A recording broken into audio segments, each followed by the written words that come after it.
I'm back again with yet another update on my 2006 Impala SS restoration project. You're looking at the hood, and if you saw the video I made just the day before, I had just painted it, and the paint was only a few hours old and super wet and glossy, and not so wet and glossy now. It's awfully dull, but yeah, the reason why is because, well, first of all, it's well over 24 hours old now, and here's my overage.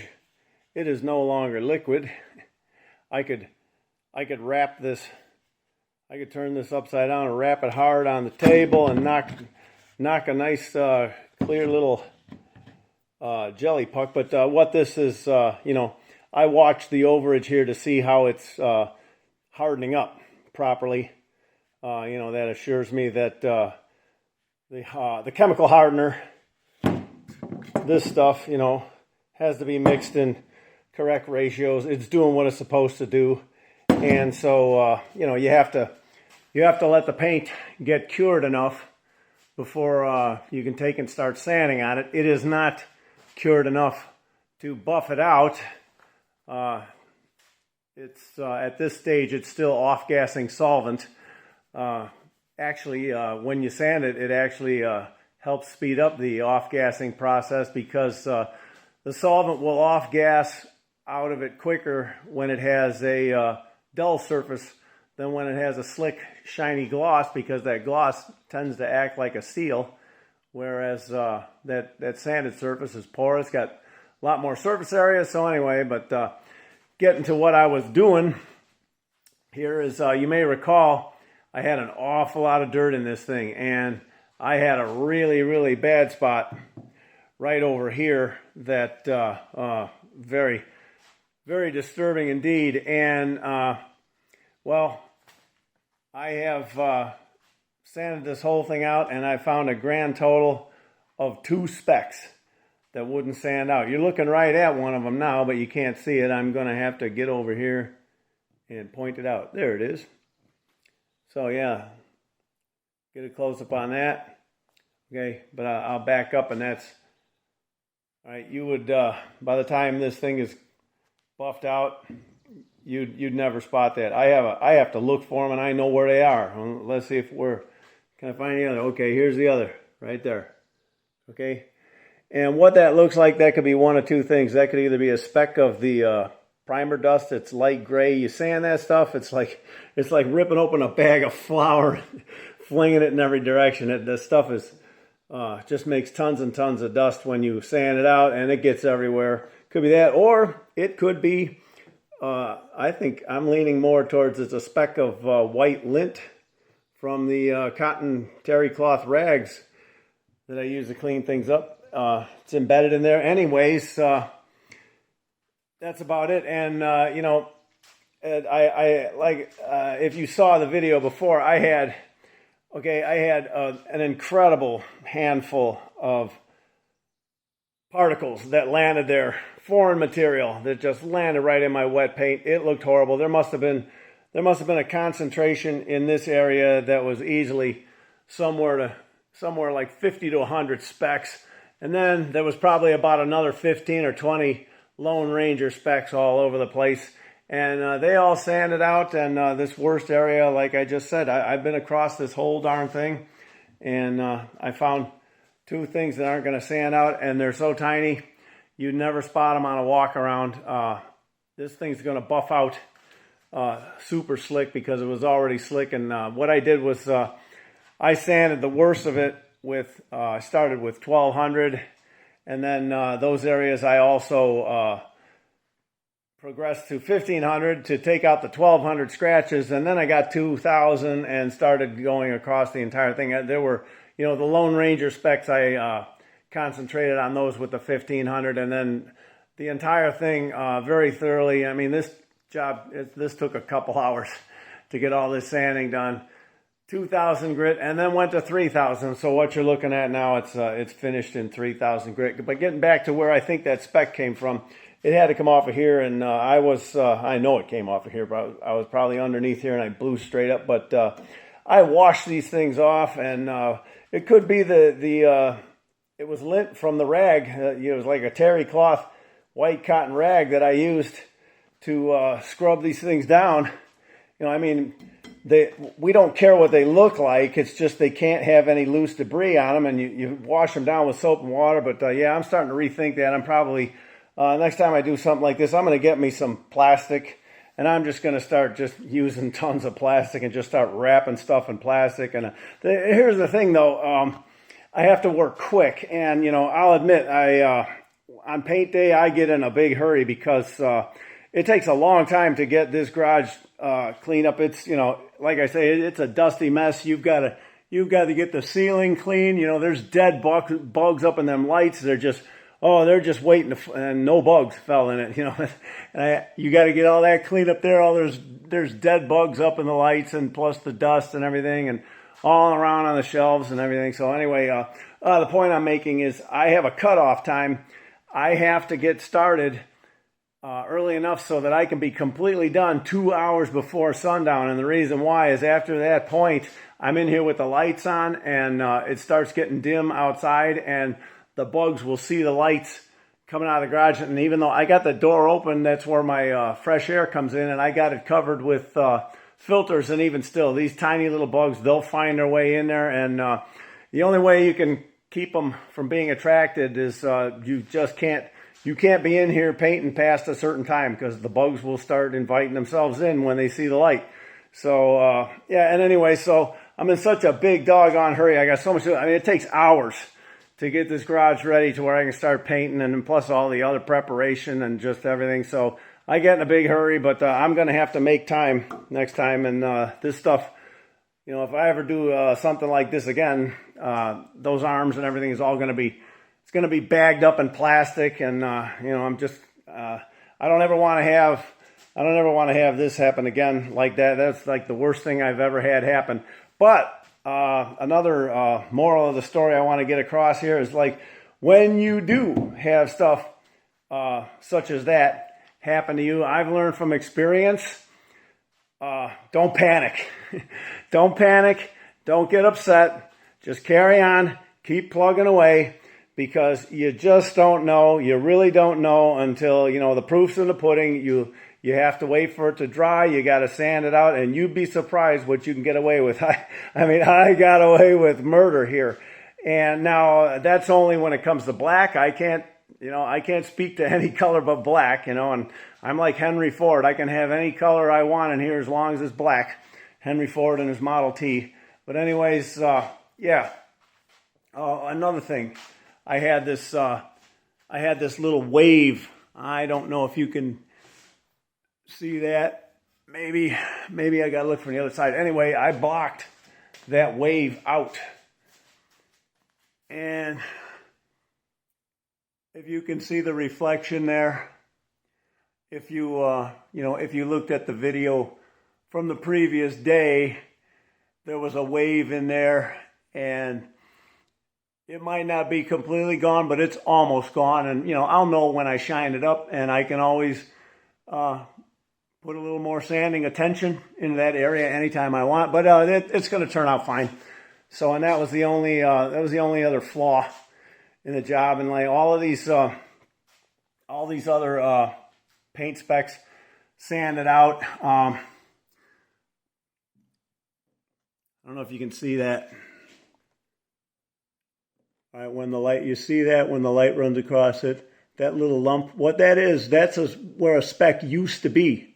And the speck is gone now, but what happens is a little mound is raised there because the surface tension of the wet, the material is thick. It's got a lot of surface tension, so it just kind of creates a little mound there. And, well, the reason why that's not gone is I need to just focus a little more attention. There's a few of them because I didn't really sand hard in here.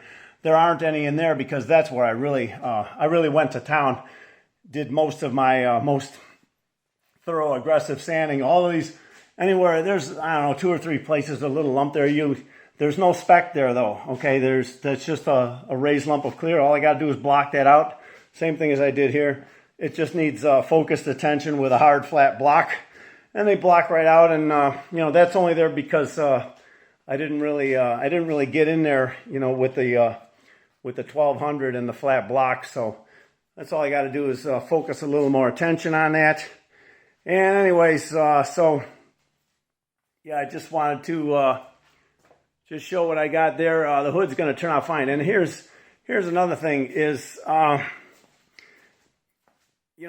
had another idea where if a spec like that is really, that turns out to be, that's something I can't live with, and I just got to get it out. I've got an idea that might work for that too, and I'll tell you the reason why I think it might work. But what my idea is take a tiny little sharp instrument, and you got to get yourself some magnifying glasses and put them on a strong light and get yourself seated in a stable position, and you got to work surgically here and make a tiny divot. Okay, you're going to deliberately injure the paint right where that speck is and make a tiny little divot. And maybe you'll remove the speck or not. It doesn't have to be, because you're just going to make a tiny little divot and then dab a tiny little bit of black color in there, let it dry, sand it off, and then from there, go in there and fill in that divot with, just a tiny little touch-up. It might even be the end of a toothpick or whatever, and just dab a droplet of clear in there, and you might have to do it several times, let it cure, block it off, do it again, and fill it in. And I can tell you, well, that plan probably will work, because I did something very similar a few years ago on my truck. And what I was doing, I had a fender in here, and I was painting it. And I'll show you something. This is kind of a pro tip here. This, my mask, one of my masks here, I have, if you see this this little rag, the exhale, the exhaust where you exhale comes right out of that little port right there.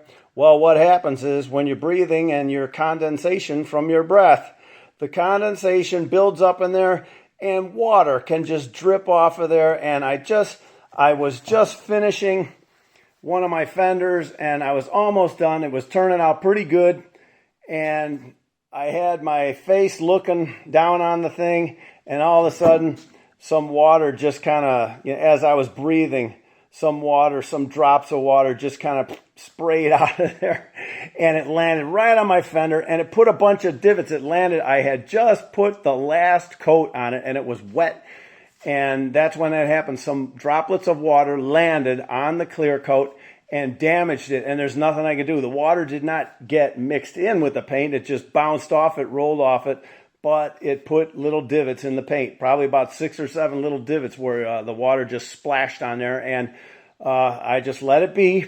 And I let it cure. And the next day I went and I sanded it. And there were maybe a couple of the 2 or 3 of the very smallest divots. There was enough material to sand them out, and then there were 2 or 3 larger divots that were left. And what I did was I just dabbed a little bit of clear in them, and it took multiple applications. I had to just dab the clear in there, be patient, let it sit a day or two, harden up, and sand it off flat. If it ain't, and it won't be filled up for a couple. It takes like 3, 4 maybe applications to fill it up. Fill it up with clear and then sand it off to where it's flush. And then when I buffed it out, it was totally undetectable. I mean, completely undetectable. You never know it. So I was thinking, if I really had to do something like that, I could do it with that. But, it's a judgment call. I may or may not. It's the kind of thing where, if I leave it alone, nobody's ever going to know anyways. I'll be the only guy that knows. Nobody's ever going to know. So anyway, but yeah, that's a pro tip though. I put like a little, I lay the rag on there loose, okay, if you can see the gap. I lay the rag on there loose and tape it up, so if any water drips on there, it's going to land on that rag and soak up. It's not going to land on my paint. And the other thing is these are pre-filters that snap on to the organic filter cartridge. Boy, I'm having trouble handling this one-handed, but anyway, the reason why those are taped on there, this is like a fiber pre-filter that gets the worst of it before it goes into the part that gets the fumes.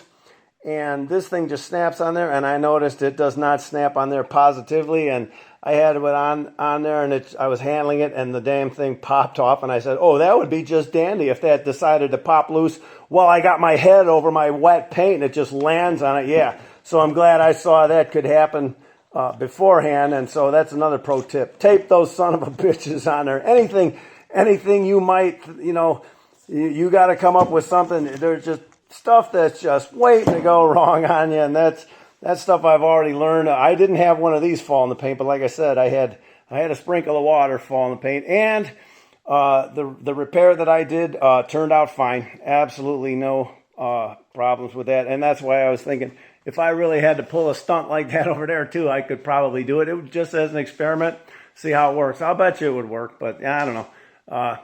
I might have something worse happen, and it might drive me to it. But I'm kind of feeling a little lazy about getting that fussy about that one there. But this hood's going to turn out fine. Nobody's ever going to know. Nobody's ever going to know how much crud I had landed in there while that paint was wet. So anyway, yeah, and I also went and I made a trip today and got me some more materials. I was all out of materials, and now I'm restocked. I got enough, and yeah, it's a nice day for a drive. And there's a guy at the paint store. Is a place they call themselves Colors Incorporated, and it's in Aurora, Illinois. I got to take a little drive, about an hour's drive or so, and guy there who runs the place, his name is Joe. And so yeah, if you're in that area, and stop by and see Joe. Joe's a good guy. I've kind of gotten to know him in the last few years because I've probably been, when it comes to retail, off the street hobbyist customers, guys who ain't running a shop. I'm probably one of his best off of the street hobbyist customers in the last 5 or 6 years or so. But yeah, Joe's a really good guy. So yeah, if you go there and tell him I sent you. So anyway, he'll know. The guy with the black Avalanche, he'll know who you're talking about. So anyway, yeah, I guess that'll just about do it. I just wanted to make a little follow up here, and just to reiterate, when it comes to stuff like this, anyway, when the color is black, you can have a lot of really scary shit happening. You'll be surprised what you could get away with. And it looks like I'm totally going to come out shitty clean on this one. This is going to sand out and buff out real nice. So, I'm going to wrap it up and put it away, wrap it up in a blanket and put it away, and probably not come back to it till probably wintertime. I got more paint to do during the summer. So anyway, thanks for watching, and so long.